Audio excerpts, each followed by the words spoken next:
Hi, I'm Paul Camillos. Join me and my co-host Jacinta Gavin for Series 4 of Shooting the Breeze. We cover women's hoops and women in hoops. We talk to inspiring players, amazing coaches, and the legends behind the scenes and at the grassroots of the game.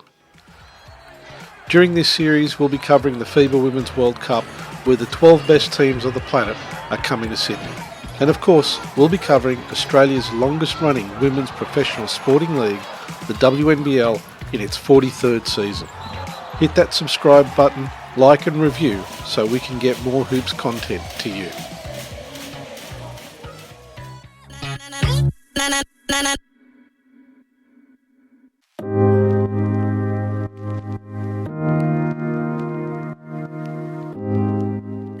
Players are commodities. There's a lot of people in the world that don't like to hear that, but they are. They come and go. They change teams. They chase contracts. They make the best of their career while they can, and they should.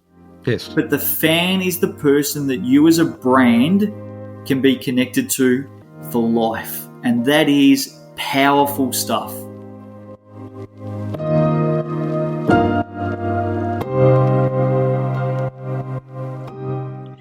In the second part of our Hearts and Minds of Our Superfans podcast, we continue the discussion with our fan panel on what they want and what they want to see from the professional women's hoops community.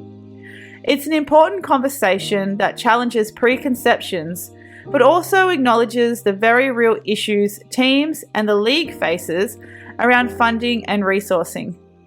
If you haven't already listened to part 1, make sure you go back and check it out.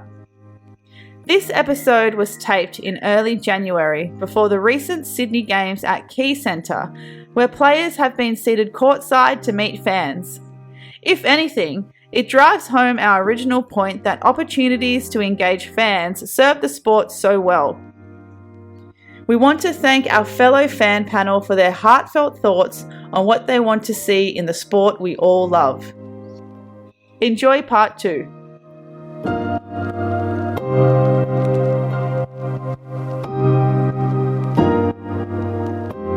So, okay, I want to ask something else, and that is, in terms of news coverage of the WNBL, it has improved, and it's been a bit up and down. I would like to think that a lot of the coverage that's out there is more than just trying to give lip service to the league, but I'd like to get your opinions on what you see and what you think of the quality of what you're seeing. Pretty similar to the commentary. I'm kind of sick of seeing articles about the same players repeated. Give me a little more depth about how the team is going. If you're going to rag on Veely, mention that she's like hand-raised, ball ace, Poch, and all the other COE girls that are absolutely killing it. Offer me something different other than Caps are losing, all their players are injured. Offer me stuff about Mila Goodchild. Offer me stuff about Chloe Bibby and all the kids that are coming back from the college system and are killing it. I don't think I'd seen a single article written about Steph Reed's rise other than Squins on ABC. To be fair, I think some other outlets have recently, though, to be fair. But again, thanks for the shout out. But And then Pick and Roll are great. I subscribe to them, and I'm so grateful that the WNBL have brought them on board for game day articles and in-depth things. And I definitely think that does kind of fill the void that we were talking about before with accessibility for new people to the game. But if you don't subscribe and pay money to these things, and you sit down and you watch a news service, so your Melbourne news service, you get Southeast, Melbourne Phoenix shoved in your face, you get Melbourne United, nothing about Kayla George throwing a triple-double, first time in 10 years. Like nothing about that and nothing about the Flyers.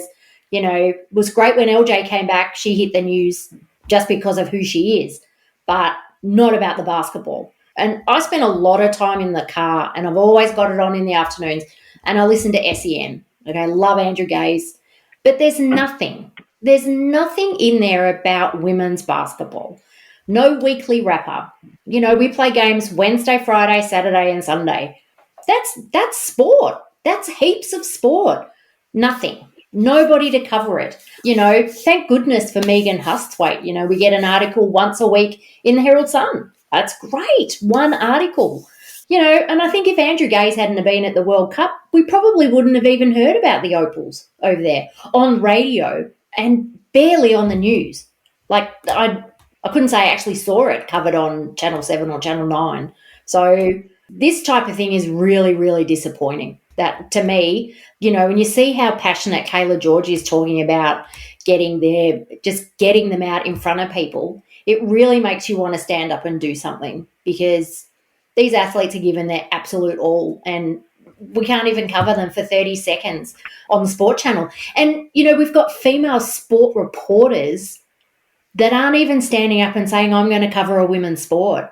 Matildas, yeah, absolutely. Netball, absolutely. Women's cricket, absolutely. Women's basketball, we're playing on the world stage. Why is it not in line with them? I don't get it. There was a double page spread in one of the papers that I cannot remember, and I've deliberately probably wiped it from my mind, but it had a player profile on each of the players. Written above Kayla George's photo was Carla George. Oh. Yeah. My mum's like, you should have just stuck to your Instagram and looked at the players on that. Okay. Yeah. I'll actually tell you what happened there. That's the autocorrect working, because you'll also find that on a lot of the live stats where they don't check the name, Poch shows up as Pouch because that's what the autocorrect picks up and fixes. So that's not to excuse it. Yeah, I totally understand. It's just that this is where if you've got a good sub-editor, they'll pick that stuff up. And if the stats people, and look, they're generally punching all that information in quite late in the piece as well, because I've seen that up close and personal. They're doing it not long before the game starts, and they've got a lot to get done. So that's where a lot of this stuff comes from. And there's just sort of like, it's one of those situations of you want more haste, less speed, if you know what I mean, when you're going through it. And also, if I'm buying a World Cup preview, like special edition newspaper, as a fan, I kind of expect that to be proofread. And I understand that it's not always going to be proofread and there's human error, but it's just put that care and effort and money into funding editing for women's sport. Yeah, or given the quality of some of the newspapers, just sub-editing generally. Yeah. And just building, to go positive again, I guess. I honestly wouldn't be on Twitter if I didn't follow the WNBL and WNBA. There is just a wealth of knowledge there. Yeah. And I don't know, it's just where I get most of my news from. So, Nick, I'm going to come back to you again. So I just want to ask your opinion on the news and the articles and what you think. I remember there was one day where I think it was after the first doubleheader.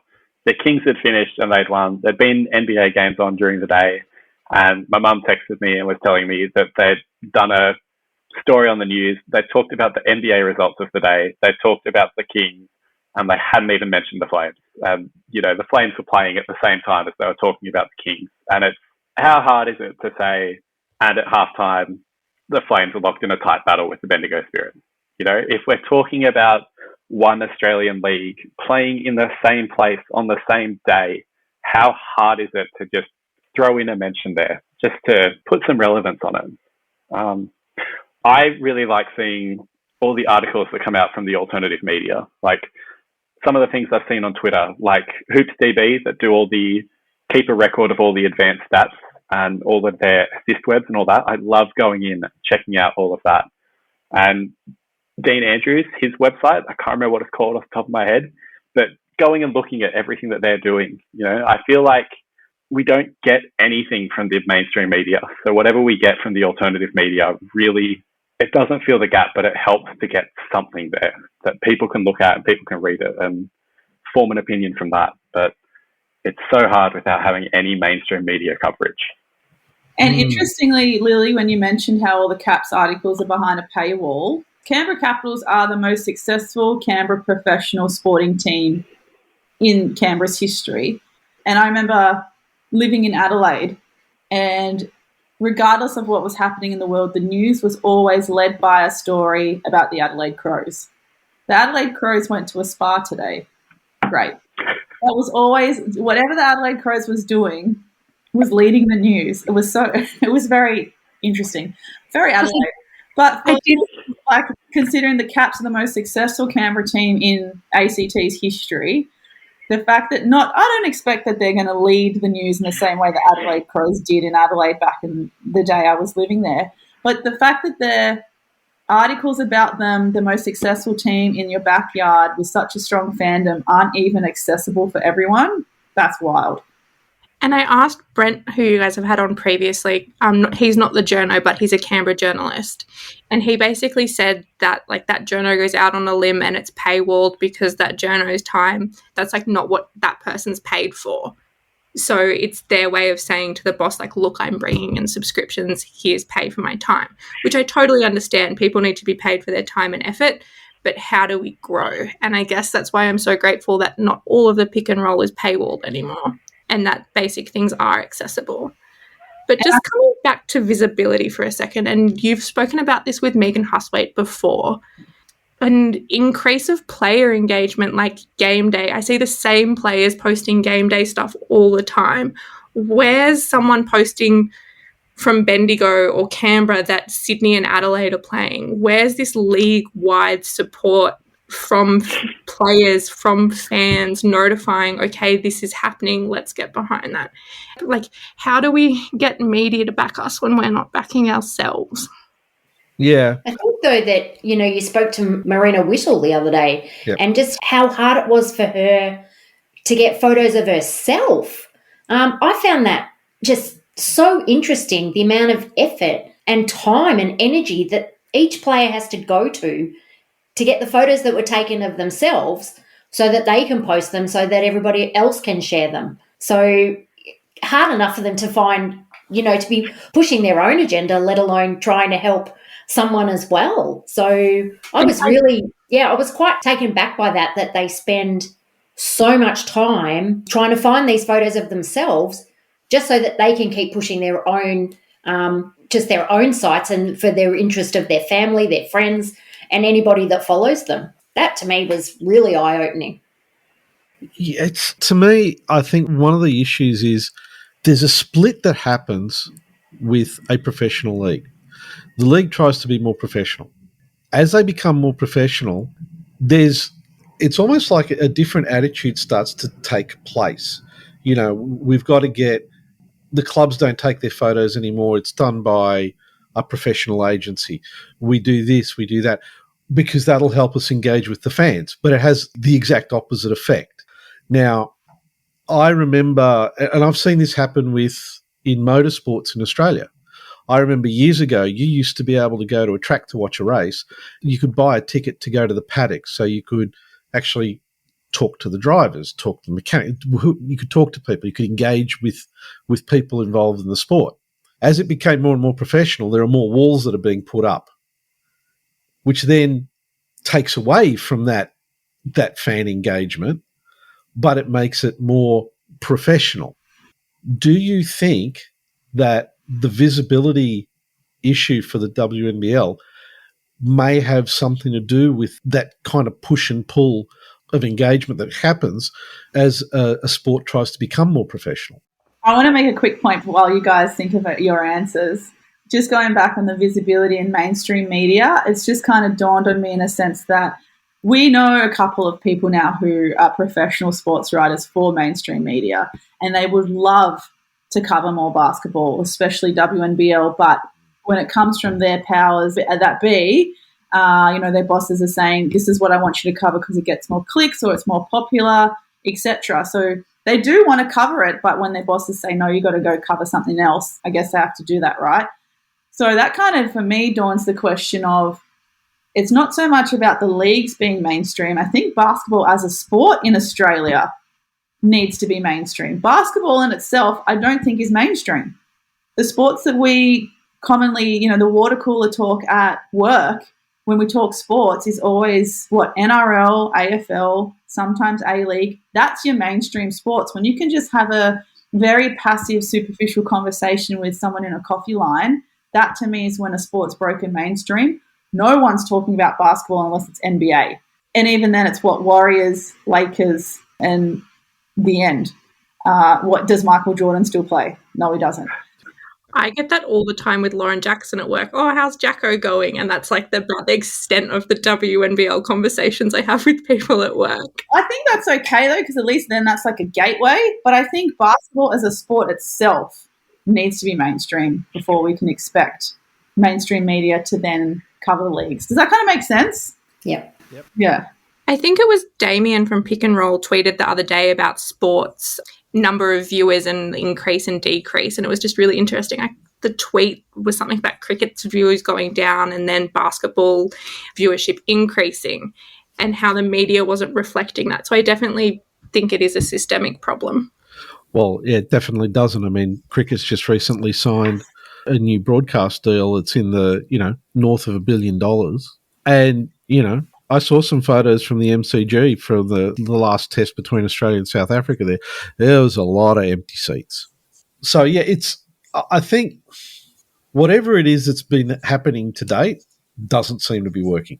There's a need for something different to raise the visibility. And I think that's something that needs to also be done, needs to be engaged not only with the fans, but also the league itself and the clubs. It's all three. Because if the fans aren't consuming the content, which means, if the content is not of a good enough quality, the fans aren't going to consume it. But the information's got to be able to come from the league and from the clubs to the media to be able to build quality content that will engage the fans. So it's kind of like there's a few moving pieces to that one.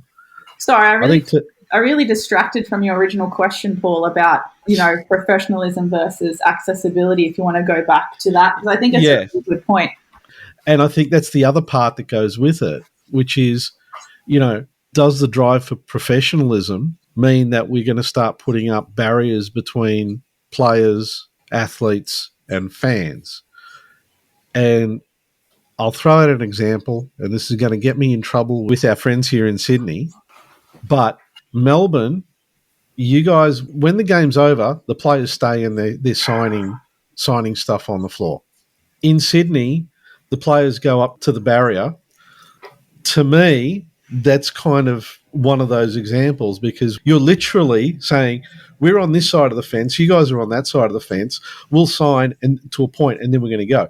Whereas the Melbourne experience, and I'm not sure what it's like in Canberra, but the Melbourne experience is, we're going to bring out seats and we're going to have players sit down and they stay there and they sign until everybody's gone, which is something that I know Kayla said when she was on the show was something that they would always do. We stay until the last person, has gotten the signatures that they want. And like I said, I don't know what Canberra does, but I think that's a great way to build that fan engagement. Lauren Jackson stayed for 2.5 hours after the Perth game to make sure everything was signed the other day. Mm. And that's an away game. Mm.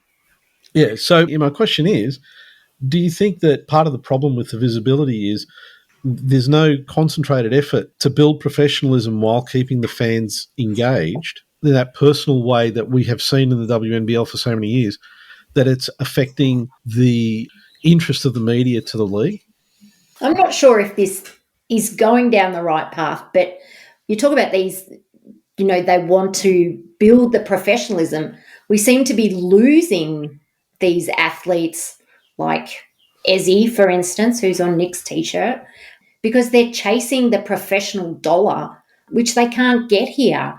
And so, which is really hard because obviously we don't have the money to pay them, but you hope that they do their stint and they come back and then they engage with the fans. Like for Ezzy to come back to Melbourne, to be able to queue up in front of her, again, as a mother, to pick her brain as to what it was like over there, just to see her back on our shores playing would be fantastic. But the thing is, if she does that and, for instance, she goes to Paris and she plays, there's got to be media attention on players like that when they've done this round trip.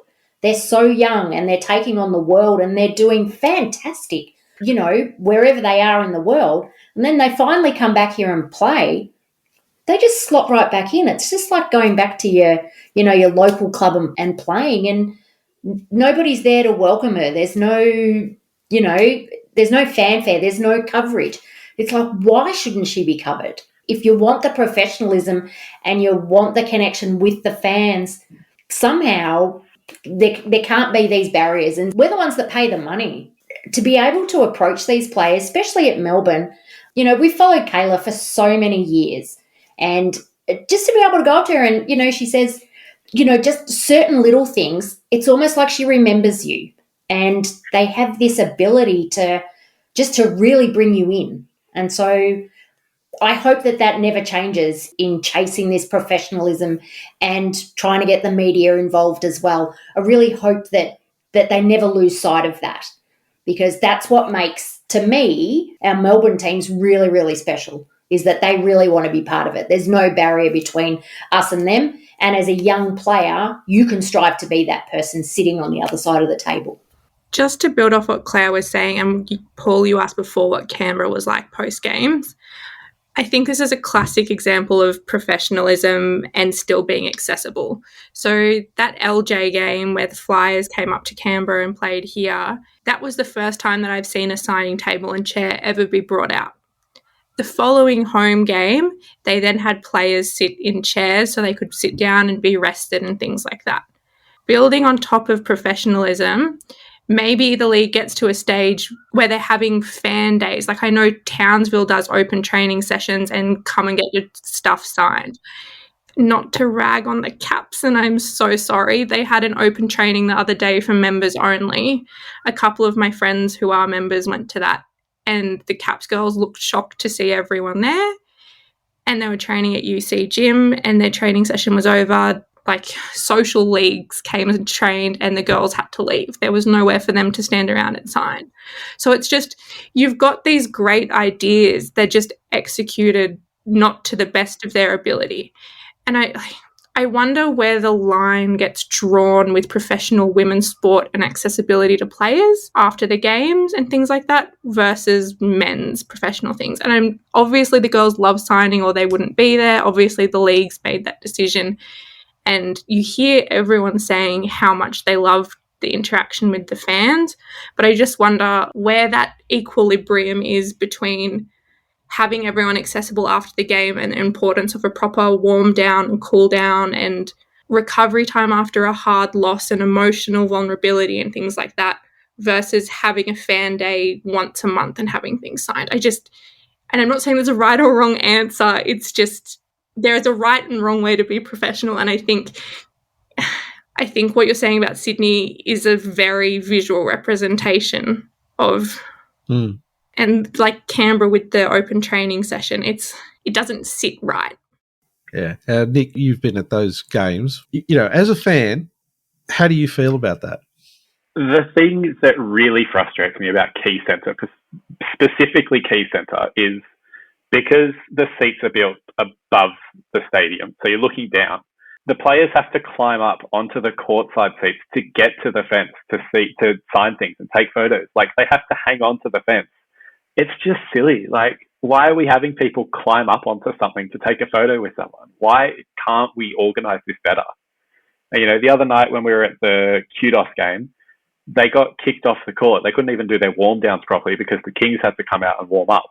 So they got kicked off the court. They spoke to a couple of people in one section, but because Kudos is so big, you know, you can't spend time walking around talking to everyone, and they had to warm up for the next game. So they got kicked off. It's just, fan engagement in the league is something that I've seen done really well at other places, and it can be really good. It can be really important. You know, it just seems like an area that Sydney's being let down, that they're either being kicked off the court or they're not organising other things. I know the Kings had an open training session sometime in December that I think was before the school holidays, so you couldn't even have that many people go to it anyway. But why can't we do open training sessions? Why can't we organise things like that? Why can't we do these things, you know? And that's like possibly a great way to involve the members that we were talking about before, offering like a special members only fan day or a members only training session and things like that just, I don't know, just come up in conversation with my friends all the time. Yeah.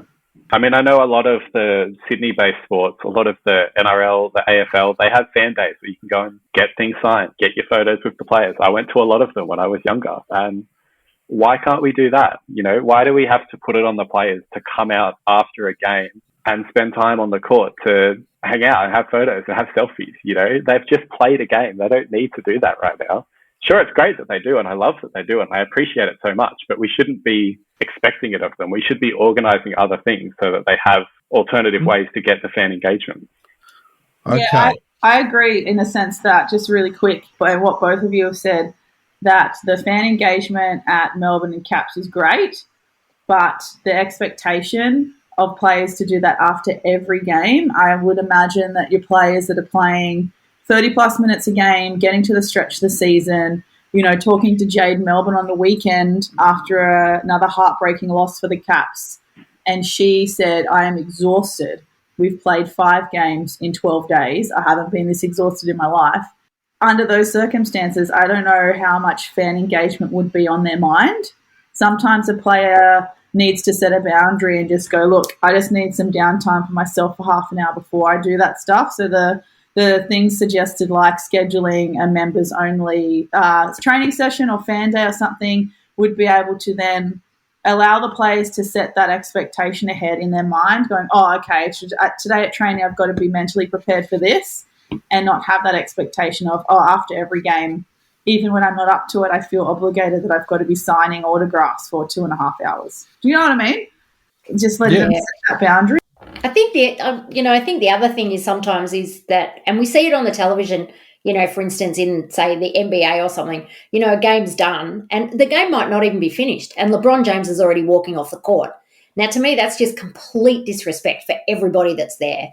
And that's not something that I would like to see happen, that, once that whistle's blown, they just go. And that's just being selfish because I love them and I love watching them. But there could very well be, even if it's just a wave and they walk around and they clap and they thank you for being there. But I also think the other thing, and you hate to say it, but there might come a time where there's an incident and this type of conversation we won't be having because people won't be allowed on the court. And for us at Melbourne, it's very easy. You're actually on court level. So you walk up and down it, kids see themselves on television. So you're actually there on their level. So there's no having to climb up or anything like that. So they're very accessible. But I think, that we might not be having this conversation and it might be taken out of our hands. God, I hope it never does. But I think it's very, very hard. It's very hard. You don't want to see them just leave because, I've given everything to supporting them. And even if they lose, I still want to show, my love and affection for them and say, you guys did a great job. So it's really, really hard. And I'd be really disappointed if they just walk straight out and there was no recognition. Not that I queue up to get selfies anymore. As I said, my kids are a bit older now. They just wave at them and, we move on. But I think they do have quite a bit of downtime before they do come up to the tables and that. There's definitely, their strength and conditioning guy that's there, and they really do. It's got to be a good half an hour before they approach the fans. So Caps is like 10 minutes max.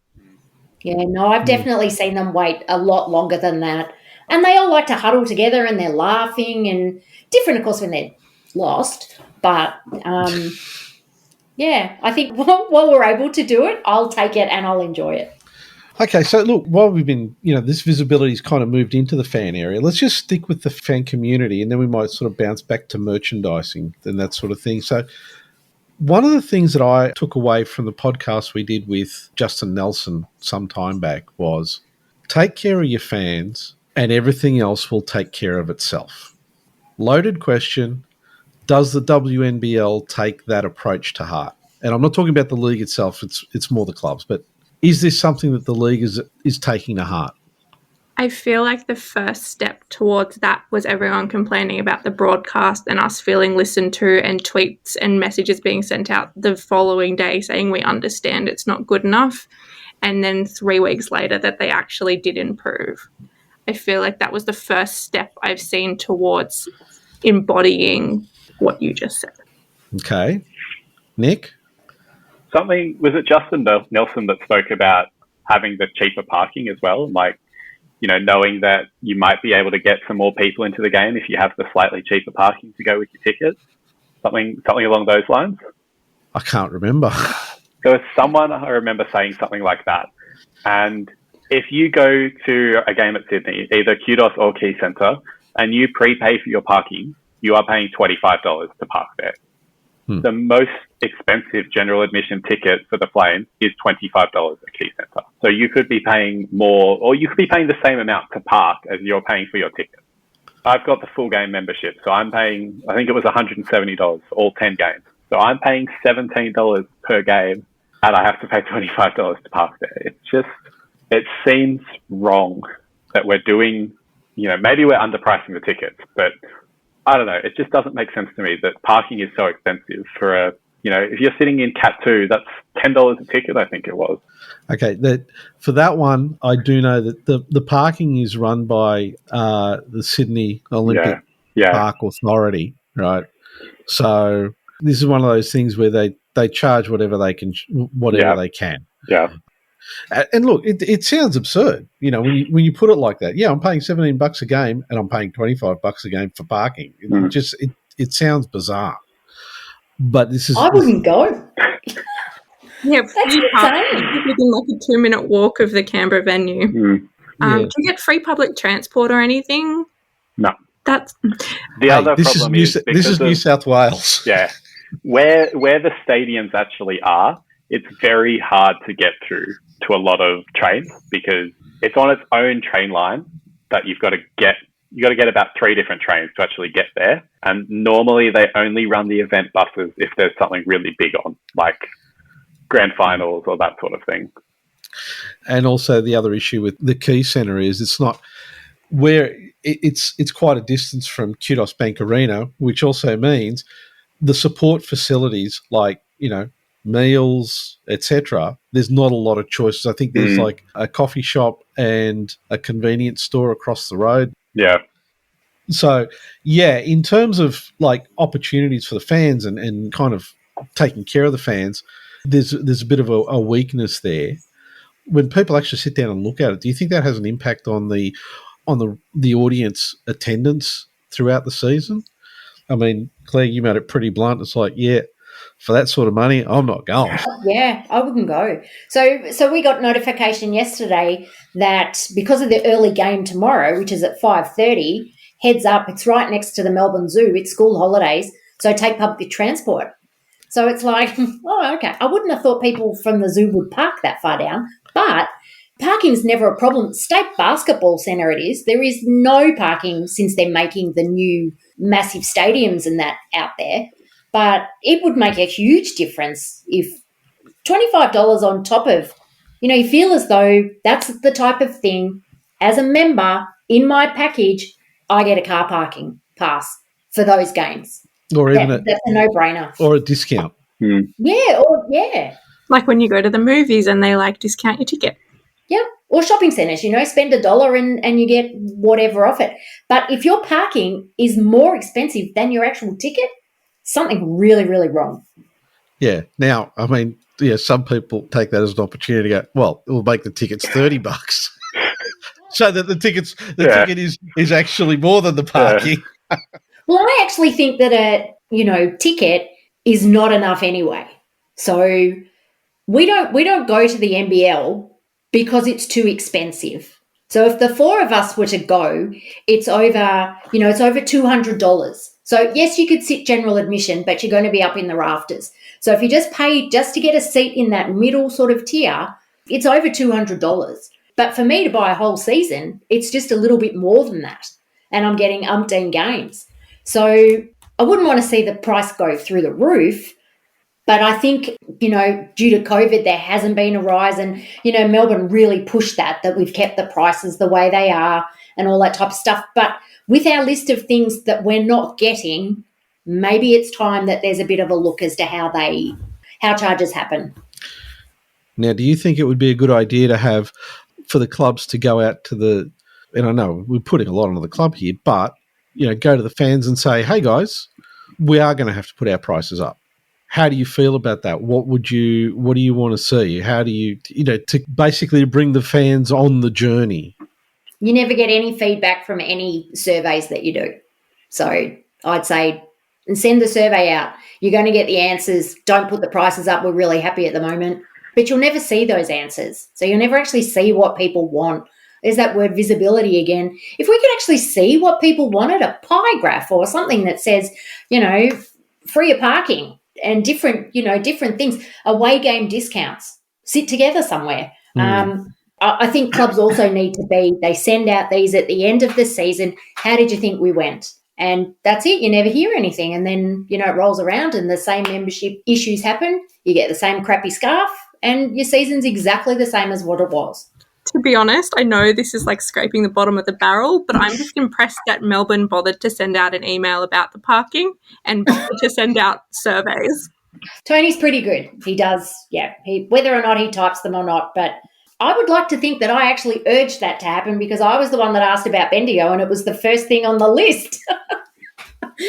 Saying, sorry, there are no seats. General admission is your best way. So do you think this is actually a real-world example of where teams are falling down with engaging with their fans? Yep. Things like the survey at the end of the season and then you get no feedback. Do you really feel like you're a member? Or do you feel like you're a financial lifeline? I definitely feel like I'm a financial lifeline to them. To be really nice, and I don't think it's ever happened. I don't ever remember it being offered. This type of thing with the fans and a round table, an open discussion. Melbourne Boomers, members, what do you want?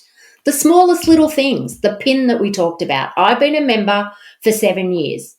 I want to wear it with pride. And it's something really small, but it would make me feel really good. So, and don't handpick your members that that are going to give you the answers that you want. So it's put it out there and get people to put their hand up and say, yeah, I want to be involved in this. Okay. I want to roll on to merchandise because I think this is all interrelated. I think it's pretty safe to say that the quality and range of merchandise available is probably less than optimal, would be a nice way to put it. I can tell from all the chuckles and smiles around on the screen that's there's probably some more blunt words that could be put there. I'm going to throw this one out. I reckon, just based off your comment, Claire, about the badge, I think what would be really smart would be everybody who's a member, give them a keyring. I was a member for this year. Give a member for that year, a member for the next. So, they're not going to cost that much. And I'd look at it and go, I'm feeling like I'm getting something. Those sorts of things. What do you guys think? Is that kind of the right direction before we get into things about more general merchandise? Like my daughter's a member of Collingwood Football Club. And so she just gets this little tiny folder and just opens it. So she's got her patch that she sticks on her scarf so she can keep collecting them. She has a badge that says how long she's been a member for, plus her sticker for her car and, calendar and all of the other stuff that we always get. But it's packaged so nicely. And when she opens it, everything comes out individually and is read and is looked at and then it's added to. And that is a membership that is going to last for a very long time because she feels like a member. I'm just going to say jinx because I live in Canberra. Collingwood supporters are far and few between. AFL supporters, it's generally GWS or Swans. But the amount of car bumper stickers you see and the back of the car is just coated in, I was an AFL member for this season for this club. It's just a way of wearing your club as a. And you talk about it in your own car. When you drive past someone that's got that bumper sticker, if it's not your team, you give them a mouthful. You know what I mean? Only inside your car. But the thing is, if you saw a Southside Flyers person, you do the same thing because we're Melbourne Boomers, they're Flyers. It's this rivalry. But we don't have that because we just don't have the merch that does that type of stuff. And also wearing a pin on your jacket to work or your scarf on the train gets a conversation going. Yeah, absolutely. My dad and I have been NRL members for the Roosters for 10 years this year. So we just got our package just before Christmas and it's got a little golden keyring that says 10-year member on it. And I've got a hat for every year that I've been a member, all sitting upstairs in my room, It's just little things like that make people feel valued, make them feel special. It's not hard to do a little membership hat that's got member 2020, member 2022. And this is the thing, I feel like the caps are almost there. They did a really cool shoebox with UC caps with the logo, but then, and they did a hat, which was a member-only hat, which has a gold C on it for caps, like standard, like American college kind of cap. And it's, you know that those people are members, but it doesn't say member. And then within the box is just those small things like stickers, stickers for sponsors. It's just missing the mark by a tiny bit. But then that box is great. The kids can go put all their signed things in it. You can put your photos with the players. Like, it's so close, but it's just falling short. It sounds like things that have a lot of thought, that are simple but have a lot of thought. So things that are very simply honouring the fan, like you said, Nick, having a keyring that has the club, a huge club like the Sydney Roosters, have recognised you and your dad as 10-year members, and they want to reward you for that. And it's a keyring. So on the surface, it's something very small and it can be seen as just a token, but it has so much value. And I think the fact that it is the value of that thought and follow through, but also a keyring that you can use. You don't have to necessarily use it to a Roosters game. You use it every day for your car keys. You take it into work. You know, like Lily said, it strikes up a conversation when you're on public transport. Those types of things where it has that thought about paying thanks to a fan or making a fan feel seen, but something that can be used in everyday life outside of when you're going to that sport. Like Lily spoke about the Bottles of Australia drink bottles that Caps used to have. That is, to me, perfect merchandise. I still have my pink Carly Wilson one because she always wore pink socks, and that's something that I remember like 8 years later. And I still got my player bottle as well. That's the thing that I enjoyed the most, taking away from it, because the elastic in my training shorts are just about to go bust. I can't keep them forever. But actually, though, I wish I was joking that they sounded broken the other day. But that drink bottle with my name on it, no one can take that away from me, you know what I mean? Circling back to merch, Paul, there was a really interesting tweet the other day that one of the NBL players still didn't have his name on the jersey. And I tweeted back kind of half jokingly that there are 2 Caps that don't have it. Mila Goodchild doesn't have it. And I'm sure there are multiple players across the league. It's so disheartening. And as Claire was saying, Mila Goodchild certainly deserves more credit than she's getting. How do I know who she is unless I've been a fan for X amount of time or I'm a dedicated Melbourne Boomers fan? How do I know who she is when she's on court? Look, that's a really good question, and it's one of those. Okay, if you're bringing someone in their first week, maybe 2 weeks at the outside, after that they should have their name on their jersey. You know, that's motherhood stuff. You know, if they can't look after a player with a welcome pack, you know, here you are, here's your kit. Like you see it in the WNBA, they open the box and the whole thing is there. It's the most exciting thing for them. But if the club actually can't do that, then they definitely can't make us feel like the number one member. So, yeah, I think having your name on the back, that's just a no-brainer. As someone that's been fed up with the merch that's offered and gone and made their own, I just genuinely go buy a vinyl cutter and players should not be responsible for that. And I'm not putting on the player or club at all, but it's just, I don't know how we get to the stage where it's a professional league. I don't know how we have players running around with jerseys without their name on it months in. I don't think Munga has hers and she was around 3 edition. Yeah, and you mentioned the merch itself. I mean, Brent and Emma Groves, when we talked about the fan art, you know, and there's the T-shirts that Emma did for Bunts. This is the sort of stuff that we should be seeing coming from the clubs. They should be doing stuff like this for the players. But also, I'm going to throw this one to you Jacinta, because I know you're going to have a vent about this, about jerseys and how quickly they arrive. Man, I was never one really for jerseys until I started talking with other fans online and they were asking me what jerseys I collected, and my answer was I don't have any. And maybe that's an issue because I didn't think of that. Well, I guess because I've always just worn my old jerseys from 20 years ago when I have to go down to Sunday scrimmage, but never really thought of it as a way of further representing and advocating for the league by wearing a jersey to Sunday scrimmage with a bunch of guys, right? Speaking of conversation points, or a way of starting a conversation. But I would like to wear, like the guys at Sunday scrimmage, some of them will turn up with the newest NBA stripe, the newest City jersey, a week after or however. I mean, sure, they probably pre-order it and whatever else to have it on time, but they've got it when that conversation's current. So for me, ordering all the Indigenous round jerseys, I want it when that's current, when the Indigenous round has just been on. So then I can be like, yes, WNBL just had an Indigenous round. This is what it was like.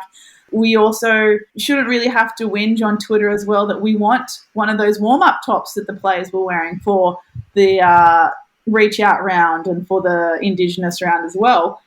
So thankfully that was another good point where we made enough noise that they were then available to purchase. But the delay, the fact that, A, they're not made here is disappointing. And then understandably because of COVID and factories were shut, but it took months for me to get my Indigenous round jerseys. And by then the season was finished. And lucky, we had the World Cup, so it could still be a point of conversation of whose name I'm wearing on the back. And then, to be honest, the quality didn't fulfill the fantasy in my mind of the first time I was buying a WNBL jersey. It shouldn't have been that difficult for me to get them. And in terms of the delay, and then I got the quality, and I'm like, I feel like the Indigenous print wasn't really done justice on the quality of the jersey either, which I found a little bit disappointing. But, I mean, names on the back, just circling back to that, if they can print Maley and Jackson jerseys on site at the World Cup, I'm not too sure why a club can't organise a new signing, a jersey with their name on the back within a couple of weeks.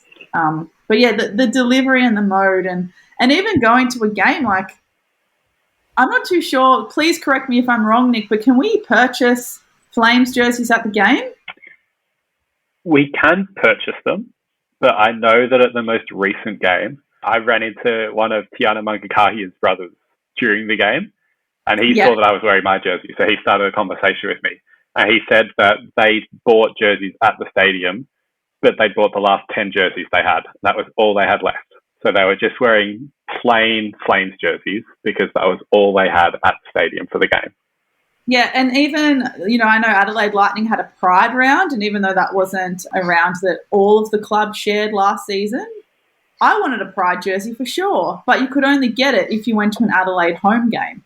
And as much as I wanted a jersey, I wasn't going to fork out money to fly to Adelaide and go to a game. Just things like that. And a lot of the things I feel like we've talked about, this particular point included, it's just the phrase that comes to mind is half-baked, where it's good intention, but it's only executed halfway.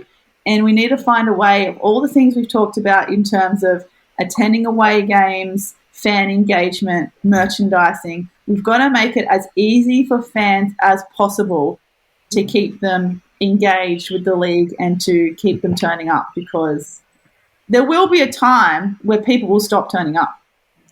So, can I just say something super quickly about fan engagement, what I was going to say before, because Claire brought up a brilliant point about Ezzy playing overseas. Yep. It hasn't changed in a billion years that you cannot find anything. I remember being 12 and trying to find where's Jenna gone and finding videos of her playing at the LA Sparks on YouTube, and those were far and few in between. Ezzy is now on a team with Alice Koenig, and Alice, if you're listening, please come back. Melbourne. and Sykes, and there's so much missed opportunity there, and building into what's happening not in the WNBL at the same time, in the EuroLeague and things like that. Equally, I think the WNBA do such an amazing job at WNBA free agency. Jacinta and I literally sit on Instagram and we're stalking who's in the back of trainings, and Jacinta's like, I think Ruby Porter signed with Bendigo, and I'm like, send me the screenshot of the tiny little Ruby Porter in the background. We shouldn't have to stalk people's Instagrams to know where people are going. Like, Instagram should be the primary source of us knowing where people are going. That's why I know stuff, because I spend too much time on social media, and me and Lily's put these pieces. I enjoy doing that stuff, but at what point is should that be really the source of our information? We're not running Des Moines, celebrity gossip girl type website here. And this is really interesting because, to me, this is the sort of stuff that should be getting put out there. We shouldn't actually all have to go and become WNBL Indiana Joneses to go and dig up information on what's going on and how's it happening and what's happening. And the thing is, that impacts everything. This stuff should be known. You should, so that the fans can know. The fans can also decide, oh, yeah, I want to go and buy someone's jersey. Whatever. All of this stuff is interrelated. My personal beef this season, and again, I'm going to get myself in trouble with Sydney, is, guys, I don't like bucket hats. Don't like them. Right? Don't wear them. Nick likes a bucket hat. Give me a baseball cap. That's fine. Sorry. That's just me. It's trendy. Yeah, no. Yeah, but not everyone can wear one. I can't wear them when I was shooting. No, I can't do it. But, I mean, that's the whole point. If you're turning around and, I think the Kings have a few different styles of caps. The Flames have a bucket hat. Well, you know what? The Kings can have two different styles of caps and give the Flames have, a cap or a bucket hat. The World Cup, they were printing names on jerseys. Why can't you have that capability? Running out of Tiana's jersey. Why? This is the stuff that just shouldn't be happening. Before COVID, when Boomers were at the State Basketball Centre, you could buy the jersey and then the guy just put the heat press on and there you were. You had it named, off your trot, number and everything. Yeah. So it just makes no sense that they can't have their name. It is the people that forgot to bring the Lauren Jackson stencil for the World Cup, though. I was waiting for that one to show up. Sorry, who is that? Just a bench player? I don't remember. Oscar? That one good game, right? Okay, I'm going to go around and I'm going to ask you guys one thing that you really love about the WNBL as it stands and the one thing that you would improve. And I'm going to start with you, Nick. One thing I would desperately love to see improve is I would desperately love an app. I mean, it's 2022. Why don't we have an app? NBL 1 has an app. Why can't the WNBL have an app? I don't get it. Why can't we do it? Is that hard? Not that I know anything about app development, but if NBL 1 can do it, nothing against NBL 1. No, they just adjusted the NBL app, but, Okay, and the one thing that you do love? The thing I've loved the most this season has been the quality of play. And, Kayla George's triple-double, Steph Reed's huge game she had a couple of weeks ago. The quality of the teams is great this year. And I know it looks like we've got a very clear top four and a bottom four, but all of those teams on their day can still be great. And I've just loved actually watching the quality of play. Okay. Lily? I just want to say my poor Caps in response to that. And I was like, that's a Caps reaction. Look, Lily, I will say this about the Caps. I'm going to go back to Cheryl Chambers last season in Sydney. The Flames were like 0 and like 3 million at one stage. I think across that whole season, they only put a full starting five on the floor twice. And the first game that the team won was against one of the best teams in the league that season. And it just came out of the blue. So anything's possible. Okay? Definitely. And I think people have short memories as well. 2016, 2017, we went the whole season without winning a game.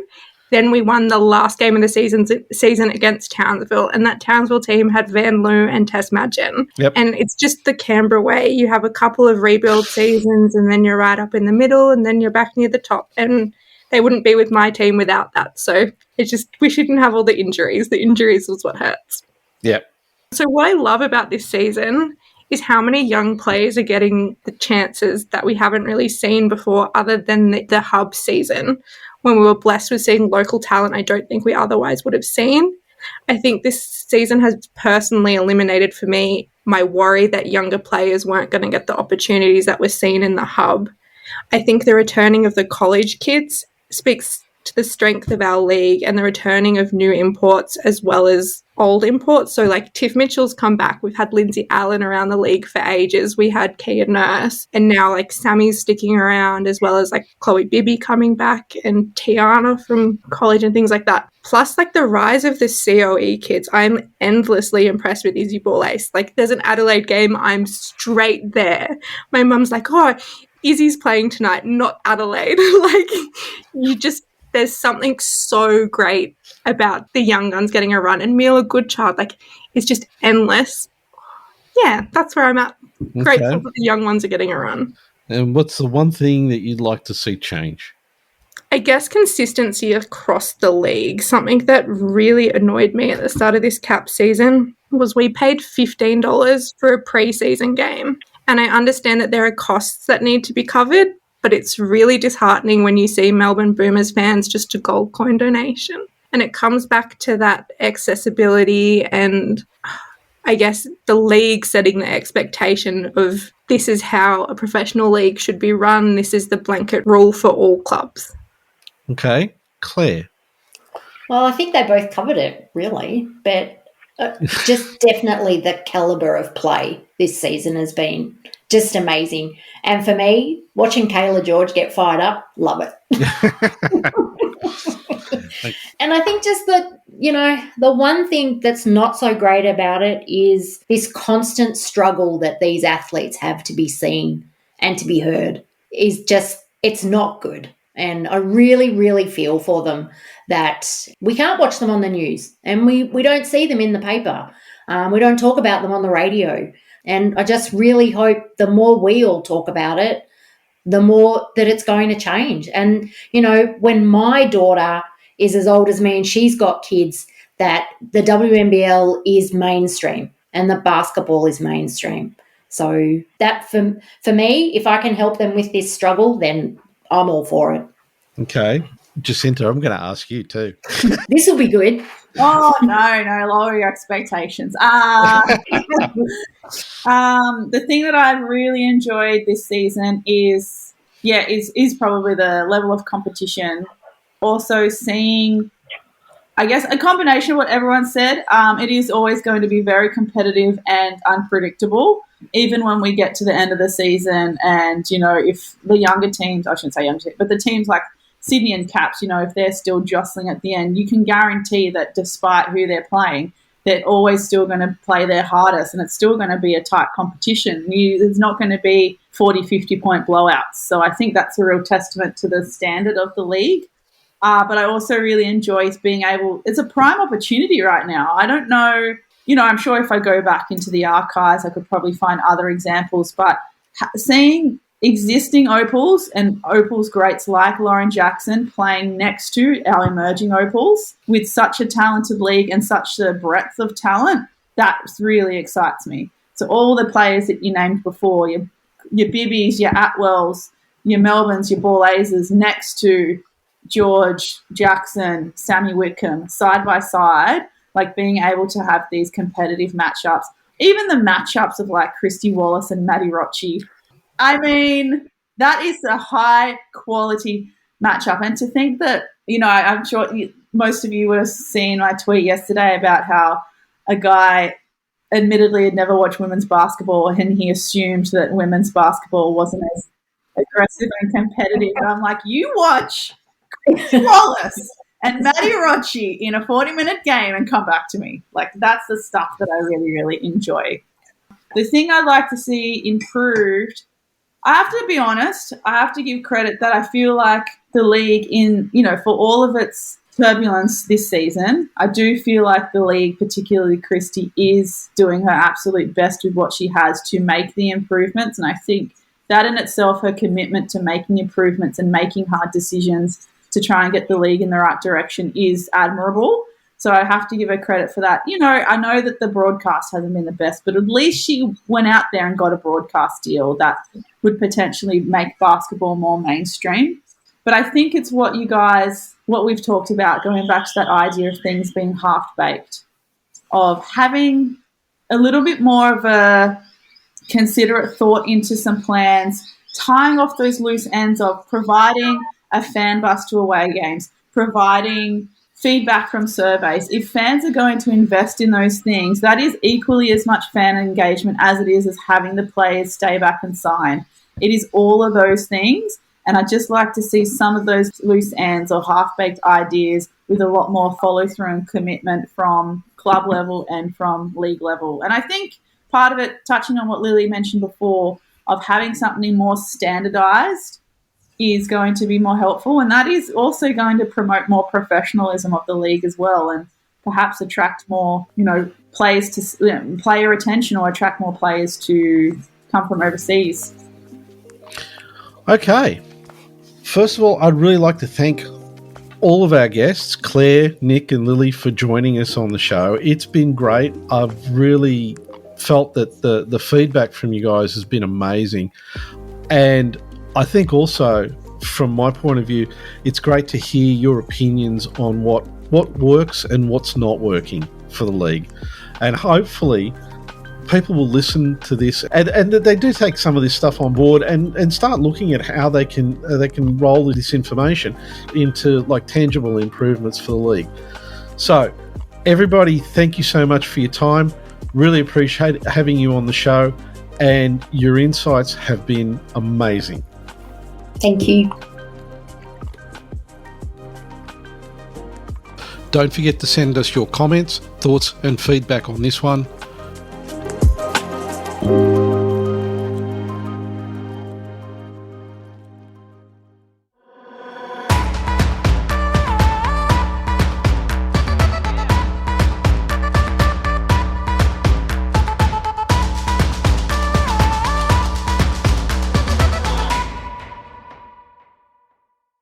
Shooting the Breeze can be found on Apple Podcasts, Google Podcast, Spotify and iHeartRadio. Don't forget to subscribe and share the podcast with all your friends.